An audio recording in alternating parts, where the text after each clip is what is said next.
উমরের মতন যেন আমাদেরকে শক্তি দেয়, বেলালের মতন যেন শক্তি দেয়, আলীর মতন যেন শক্তি দেয়, যেই শক্তি দিয়ে কাফের মুনাফিককে যেন আপনি আমি সকলে যেন প্রতিহত করতে পারি, সেই শক্তি যেন আল্লাহ আপনাকে আমাকে দান করে দেয়। আমরা সকলে বলি আল্লাহুম্মা আমিন। আবার বলি আল্লাহুম্মা আমিন। মোদী সরকার মুনাফিক জাতিসংঘে গেছে এই ফিলিস্তিন পাকিস্তানের সাথে যুদ্ধ করার জন্য। জাতিসংঘ কোনো কথা বলতে চায়নি।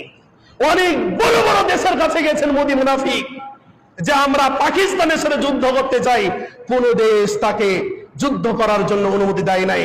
আমরা আল্লাহর কাছে চাই, আল্লাহর কাছে একটা জিনিস আমরা চাইবো, মহান রব্বুল আলামিন যেন আমাদেরকে দান করে দেয়, উমরের মতন যেন আমাদেরকে শক্তি দেয়, বেলালের মতন যেন শক্তি দেয়, আলীর মতন যেন শক্তি দেয়, যেই শক্তি দিয়ে কাফের মুনাফিককে যেন আপনি আমি সকলে যেন প্রতিহত করতে পারি, সেই শক্তি যেন আল্লাহ আপনাকে আমাকে দান করে দেয়। আমরা সকলে বলি আল্লাহুম্মা আমিন। আবার বলি আল্লাহুম্মা আমিন।